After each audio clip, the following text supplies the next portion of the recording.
واحدة كما قال النبي صلى الله عليه وسلم.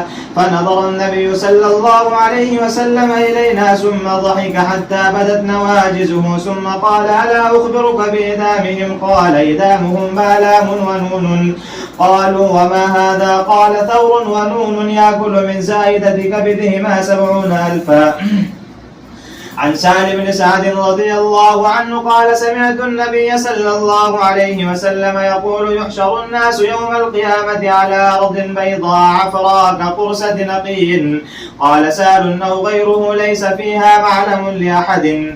باب الحشر. عن أبي هريرة رضي الله عنه عن النبي صلى الله عليه وسلم قال يحشر الناس على ثلاث طرائق راغبين راهبين واثنان على بعير وثلاثة على بعير وأربعة على بعير وعشرة على بعير.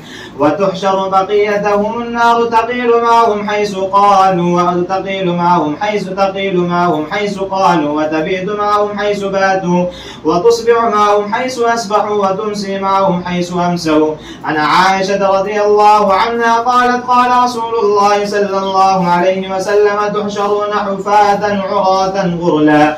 قالت فقلت يا رسول الله إن الرجال والنساء ينظر بعضهم إلى بعض. قال الأمر أشد فقال الأمر أشد من أن يهمهم ذاك. باب عن أبي هريرة رضي الله عنه أن رسول الله صلى الله عليه وسلم قال يعرق الناس يوم القيامة حتى يذهب عرقهم في الأرض 70 ذراعا ويلجمهم 70 ذراعا ويلجمهم حتى يبلغ آذانهم. باب القصاص يوم القيامة. عن عبد الله رضي الله عنه عن النبي صلى الله عليه وسلم قال أول ما يقضى بين الناس في الدماء. باب صفة الجنة والنار. عن ابن عمر رضي الله عنهما قال رسول الله صلى الله عليه وسلم إذا صار أهل الجنة إلى الجنة وأهل النار إلى النار جيء بالموت حتى يجعل بين الجنة والنار ثم يسمع ثم ينادي مناد يا أهل الجنة لا موت ويا أهل النار لا موت. فيزداد أهل الجنة فرحا إلى فرحهم ويزداد أهل النار حزنا إلى حزنهم.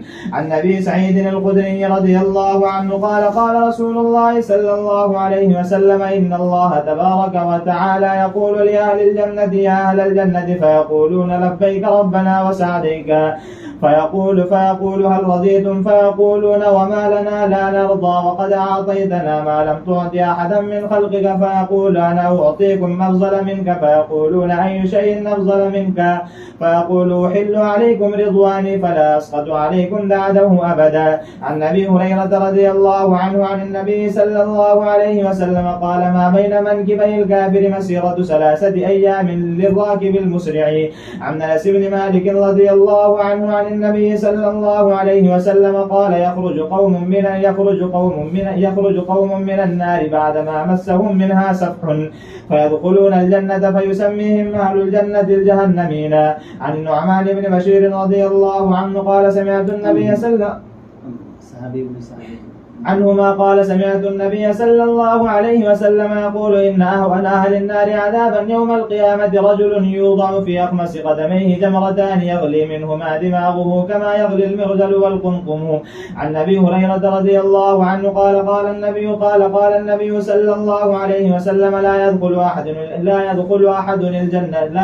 أحد الجنة إلا أري مقعده من النار لو أساء ليزداد شكرا ولا يدخل أحد النار إلا أري مقعده من الجنة لو أحسن ليكون عليه حسرة.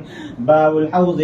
عن عبد الله بن عمرو رضي الله عنهما قال النبي صلى الله عليه وسلم حوضي مسيرة شهر ماؤه أبيض من اللبن وريحه أطيب من المسك وكيزانه كنجوم السماء من شرب منها فلا يظمأ أبدا. عن ابن عمر رضي الله عنهما عن النبي صلى الله عليه وسلم قال أمامكم حوضكم كما بين جربا وأزرحا.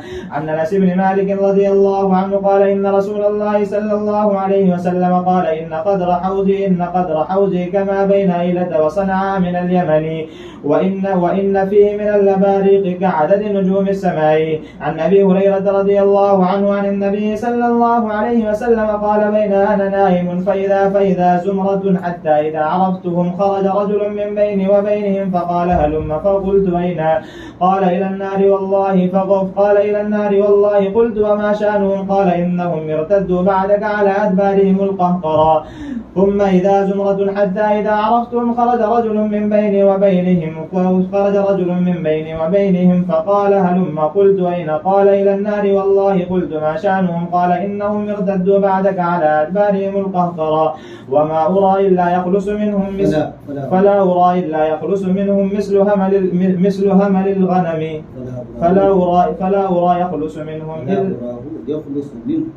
فلا أراه يخلص منهم إلا مثل همل النعم. عن حارثة بن وهب رضي الله عنه قال سمعت النبي صلى الله عليه وسلم وذكر الحيض فقال كما بين فذكر الحوض فقال